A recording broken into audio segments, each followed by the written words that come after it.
many people experience the negative sides of modern communication technology. An ambitious reporter, Nina Dunham, is watching an adult live streaming video and paying for a chat with a stranger who looks really young. This young stranger's name is Kyle, a runaway and underage video chatroom stripper, who works for a man named Harvey in a house with the other chatroom strippers. Nina asks a lot of questions to Kyle, but instead of answering it, Kyle flirts with her. The next day, Nina asks permission from her boss to take the case of underage kids who work in adult online platforms like Kyle. However, her boss doesn't seem interested in that story. Not giving up, Nina finds a way to make her boss agree and she finally meets with Kyle in person. Before she begins her interview, she starts to tell her identity to him. Kyle is shocked and leaves her immediately without giving her any chance to interview him. However, Nina manages to catch him and gives him her card in case he changes his mind. At Kyle's workplace, there is a new guy at his workplace who is only 15 years old. Kyle sees his new colleagues with pity and he starts to text Nina to promise him that no one will find out about him when he starts to talk, and Nina agrees. The next day, Kyle is at one of the TV station's studios to do his interview with Nina and to tell his story. It turns out that Kyle leaves his house because his mom's boyfriend is always drunk. He met his boss, Harvey, at the mall, and his boss said that he could give Kyle a place to stay. He works through built-in cameras or webcams on the laptop.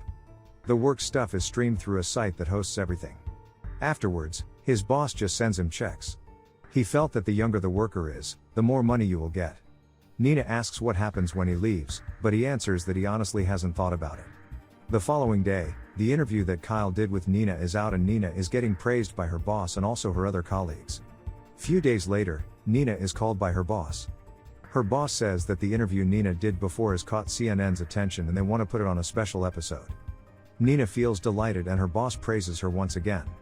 At night, Nina is celebrating her success with her boss and Kyle is coming over to her house to join the celebration. Her boss decides to leave the two of them alone. Kyle tells her that he thought about his future lately and plans to leave his boss. Nina is really happy for him and they start to talk and he ends up kissing her.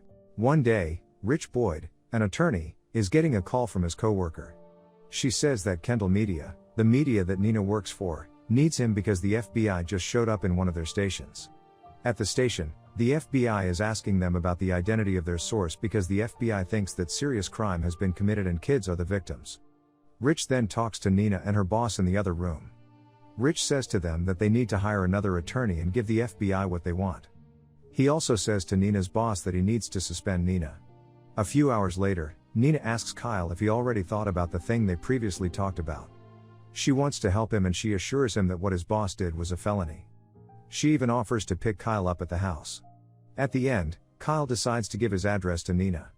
Receiving his text, Nina is torn about what she should do, but she decides to give Kyle's address to the FBI. She assures the FBI that they need to protect him. The next day, at Kyle's house suddenly everyone is leaving because the house is going to get raided. On his way, Kyle texts Nina about what happened and Nina immediately calls the FBI. The FBI didn't know what was going on and it made Nina furious. Kyle and his friend arrive at the motel and Kyle is trying to call Nina back. Nina says to Kyle that she was threatened by the FBI to give Kyle's address to them. Kyle is mad at her for breaking his trust and he hangs up the phone. Nina is on her way to pick Kyle up after he hangs up. When she arrives, she plans to take Kyle out of the motel. However, Kyle declines her offer and asks her to leave. Nina keeps following Kyle until Kyle's boss hits her and makes her leave. From afar, Harvey watches them argue and approaches Nina. He slaps Nina and takes Kyle away. The entire group of chatroom strippers immediately leave and Nina drives away in tears. On the other side, two boys named Fry and Jason are putting a prank on an adult by switching the drink in the bottle with their peas. The kids laugh so hard, thus another boy, Ben, the son of Rich, a lawyer for the TV station where Nina works, notices what they have done and stares at them weirdly. Because of that, Fry and Jason decide to stalk Ben's social media profile. They plan to prank him by impersonating a girl named Jessica on Facebook Messenger. Ben feels happy whenever he's chatting with Jessica. Hence, he tells her that he might be adopted because he feels different from the rest of the family. Jessica relates to his story and starts to tell his own story too. At the school, Ben approaches her sister to ask whether she drives him off, but she declines it. Fry and Jason watch him leaving his sister and start to tease him again through Jessica's profile. They ask Ben to send a nude picture of himself. Ben on the other hand doesn't realize that Fry and Jason are playing with him by impersonating Jessica. He sends the picture they ask without thinking whether it's real or not. Receiving Ben's picture, they laugh and start distributing it to their classmates. However, deep down in Jason's heart, he feels bad towards Ben. At the school, Ben is trying to do his exam, but he gets distracted by his other classmates who laugh and stare at him. In the corridor, outside the school, he also gets stared at by all the students. He then sees that his picture that he sent to Jessica is spreading all over the school. When Ben gets home, he tells Jessica why she did it, but she doesn't reply. Not long after that, his mom comes into his room and asks him if everything is okay.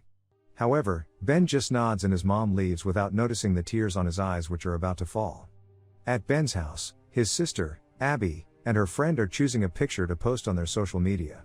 However, Abby couldn't concentrate because of the loud music in Ben's room. She then goes to Ben's room to tell him to turn off the music.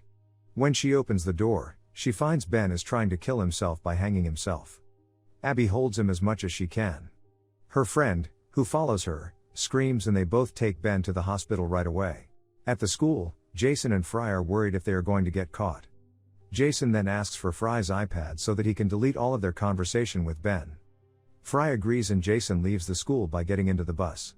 On the other side, Rich is going through Ben's laptop to find out what his son was thinking. He finds that Jessica is the one and only Ben's friend, so he asks her whether she knows about what happened to his son. Rich starts chatting with Jessica and asks her what is happening between the two of them and why Ben doesn't want to talk to him. Jessica replies that maybe Ben doesn't think his dad would care about him. Rich denies that and asks her if he could call her. However, Jessica ignores him and says she's gotta go. The next morning, Ben's parents find out that everyone in school has already seen their child's nude picture. They rush to the school to talk about this problem.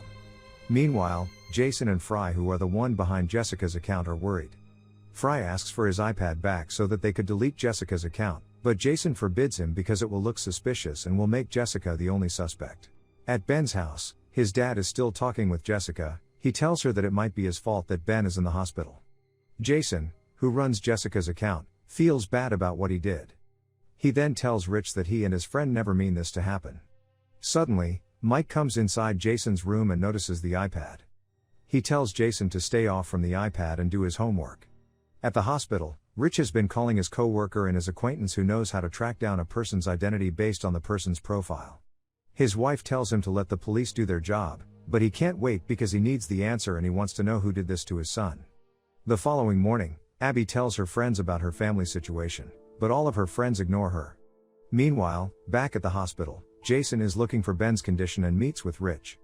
Rich asks him to grab a snack with him and they begin to talk about Ben.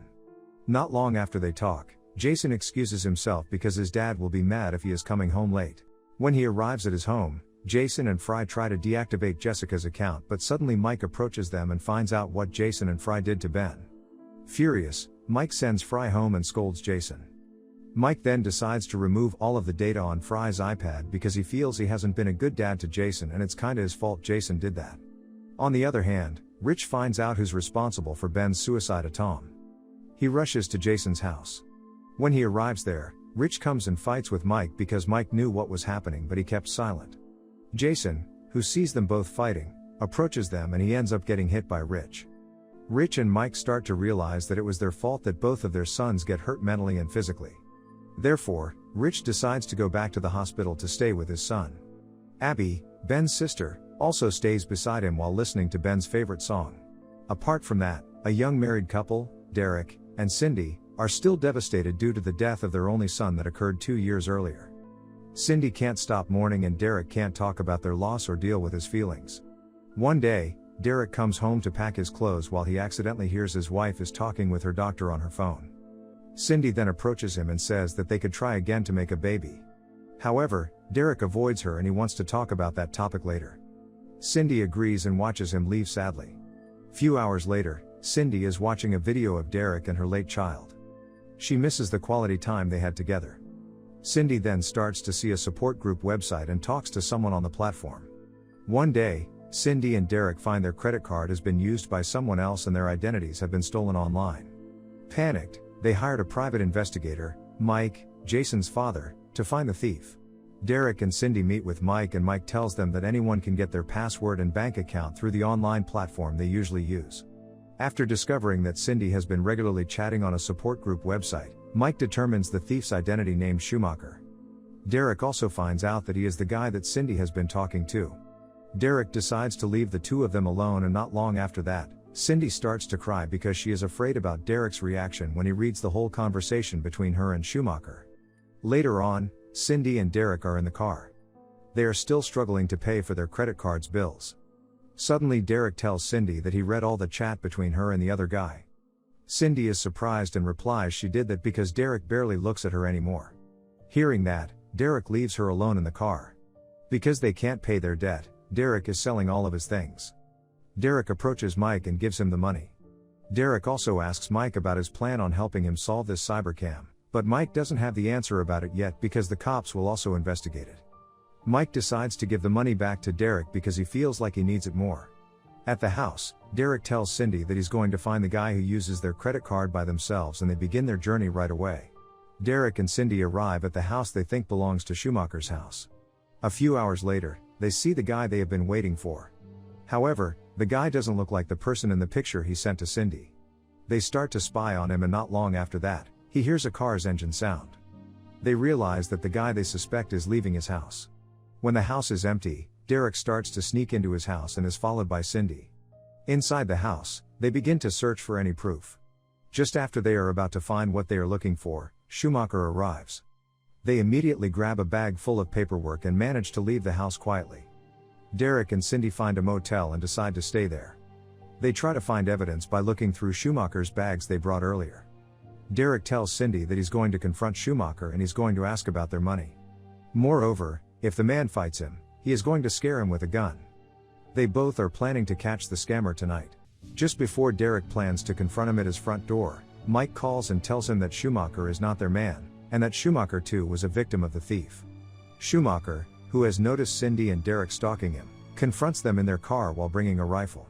However, Derek, a former Marine, manages to disarm him and take away the rifle. Derek points the rifle towards him because of the jealousy that burns inside of him. Derek almost kills him, but Cindy manages to calm him down by explaining that Schumacher has been comforting her online. The movie ends without any of the stories being resolved, yet all of the characters have stopped disconnecting and grown closer to the ones they love. What do you think about these stories? Put your theory in the comments below. Don't forget to like and subscribe. Thank you for watching, and see you next time.